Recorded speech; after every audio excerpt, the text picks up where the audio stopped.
10th term निकालेंगे। Simple सा यहाँ एक सीक्वेंस दिया हुआ है और हम देख के ही लग रहा है ये एपी में है।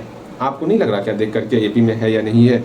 ये एपी में है, कैसे है वो समझाते हैं। आपके सामने एक बहुत ही प्यारा सा सीक्वेंस दिया हुआ है, आपको बताना है इसका 10वां टर्म क्या होगा, A10 क्या होगा ये बताना है। सिंपल सा आपको A10 बताना है ना, लेकिन उससे पहले A10 बताने से पहले हम जानते हैं A+9D होता, ठीक है। सिंपल सा इस सीक्वेंस के लिए आपको A और D निकालना है। जैसे ही A और D निकालोगे आराम से आप A10 निकाल सकते हो। ये तो हमें पता है, आप इतना तो निकाल सकते हो, लेकिन पहले दिखाओगे कैसे ये हमारा AP में है या नहीं है।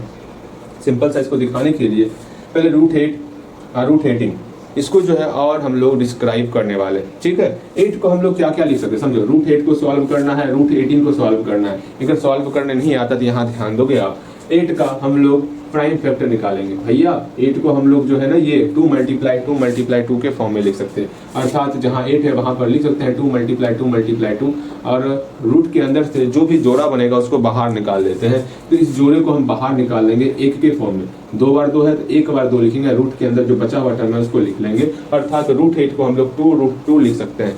ये समझ के चलना। अगर रूट 18 को क्या लिखेंगे, रूट 18 का हम लोग क्या करेंगे, पहले 18 का हम लोग प्राइम फैक्टर करने वाले हैं, तो 18 का हम लोग प्राइम फैक्टर करेंगे।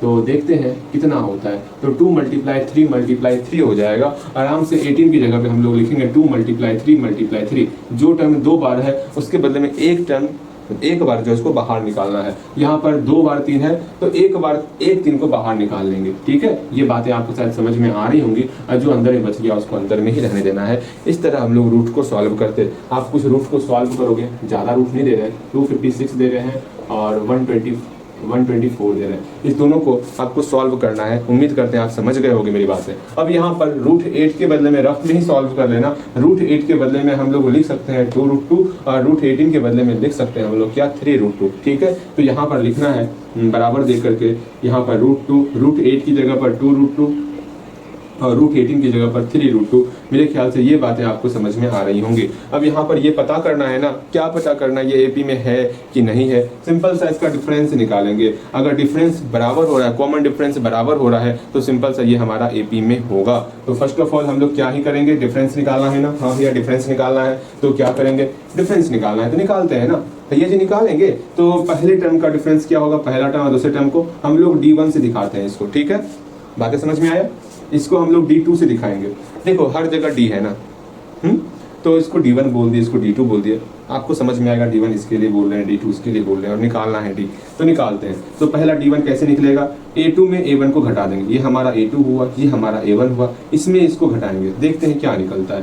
2√2 में जैसे हम √2 को सब्ट्रैक्ट करेंगे तो सोचो ना, ये √2 अभी समझो क्या है, एप्पल है, ठीक है। हम बार बार एप्पल का ही एग्जांपल ले रहे हैं बिकॉज आपको समझ में आएगा। यहाँ पर 2 एप्पल है और यहाँ पर 1 एप्पल से निकाल रहे हैं, ठीक है। 2 एप्पल में से 1 एप्पल खा लिया, कितना एप्पल बचा, 1 ही एप्पल बचा ना। 2 एप्पल में से 1 एप्पल आप खा ली हो, कितना एप्पल बचेगा, 1 एप्पल को हम लोग √2 माने थे, √2 लिख दिया, आगे में 1 छिपा हुआ है। मतलब 2√2 में अगर 1√2 घट गया तो सिर्फ √2 बचेगा, ये आपको पता होना चाहिए। अगेन D2 कैसे निकालेंगे भैया, D2 इसे 3√2 में इस 2√2 को सब्ट्रैक्ट कर देंगे। 3√2 में 2√2 को जैसे ही सब्ट्रैक्ट करेंगे हम लोग का D2 निकल जाएगा। कितना होगा, सब D ही, सिर्फ नाम चेंज किए हैं, सब मेरा कॉमन डिफरेंस ही हो रहा है। यहाँ का डिफरेंस कॉमन डिफरेंस ही कहलाएगा ना, सिर्फ उसको नाम चेंज, D था तो D1 बोल दिए, अर्थात इस दोनों का कॉमन डिफरेंस।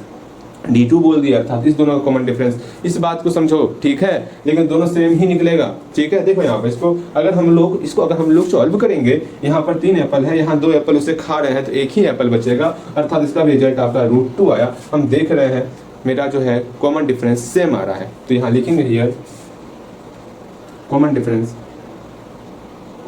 क्या है, are same, so it is an AP. समझ रहे हो, जैसे एपी मिलेगा आप सिंपल सा A और D निकाल करके हम लोग A10 निकाल लेंगे। आप खुद से यहाँ से बनाओगे, उम्मीद करते हैं आप बना सकते हो, ठीक है। हम एक बार फिर से इसको अच्छे तरीके से बनाएंगे और आपको समझना होगा, ओके। हाँ भैया ठीक है। देखिए पहला नंबर क्वेश्चन देखते हैं, समझना है आपको। पहले नंबर क्वेश्चन में जो सीक्वेंस दिया हुआ है इसको लिख लेते हैं। हियर क्या है सीक्वेंस, हियर हमको सीक्वेंस दिया हुआ है √2, √8 और √18। इस सीक्वेंस को फर्स्ट ऑफ ऑल हम लोग और डिस्क्राइब कर लेंगे, ठीक है। तो √8 को हम लोग 2√2 कह सकते, √18 को हम लोग 3√2 कह सकते। इस प्रकार हम इसको लिख लिए, तो ठीक है, लिख ले, अच्छी बात है। तो देयरफॉर D1 क्या हो जाएगा भैया, D1 इस दोनों का डिफरेंस 2√2 - √2, कितना हो गया, सिर्फ √2 हो गया। d2 कितना हो जाएगा इस दोनों का डिफरेंस, ठीक है। तो 3√2 माइनस √2 ना, हाँ भैया 2√2, आराम से 2√2 कर दे, मेरा फिर से √2 निकल गया। तो हम लोग बोलेंगे देयरफॉर, ठीक है, हियर कॉमन डिफरेंस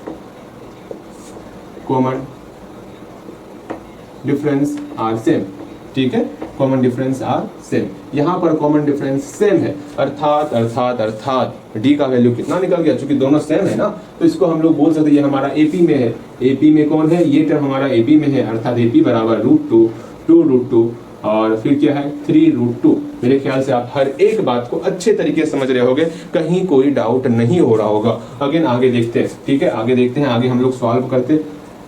ला ला ला ला देखो, समझो, जानो पहचानो। अब इस एपी के लिए आप ए का मान क्या होगा ये बताओगे, और डी का मान क्या होगा आप ये बताओगे जल्दी से। ए का मान क्या होगा, इसका फर्स्ट टर्म हमारा ए कहलाएगा, और डी क्या कहलाएगा, इसका डिफरेंस कहलाएगा। अभी तुरंत हम लोग डिफरेंस निकाले हुए हैं, फिर भी निकाल लेते हैं एक बार, आपको खुश करने के लिए हम निकाल लिए, ठीक है। यहाँ पर ए भी हमारा √2 निकल चुका है, और इसका डी भी हमारा √2 ही निकला है। तो नाउ हमको क्या निकालना है भैया, हमको जो है हमको A10 निकालना है। A10 कितना हो जाएगा, A + 9D हो जाएगा। A का वैल्यू मेरा √2 है, और 9 का वैल्यू भी हमारा √9 का 9, D का वैल्यू √2 है। आराम से यहाँ पर √2 + 9 √2 कितना होगा, मतलब एक एप्पल में 9 और एप्पल रख देंगे, कितना एप्पल हो जाएगा भैया, 10 एप्पल हो जाएगा। एप्पल की जगह यहाँ पे √2 है, था 10 √2 हो गया। हम स्टार्टिंग में आपको यही समझाने का प्रयास कर रहे थे, इसलिए आपको रिवीजन करवाए थे, वरना रिवीजन क्यों करवाते देखो, बातें समझ में आ गई, सब कुछ समझ में आया। A10 किस प्रकार निकाले, क्या किए क्या नहीं किए। अगेन सेकंड नंबर क्वेश्चन देखोगे, इसको सॉल्व करने का आप प्रयास करोगे, उम्मीद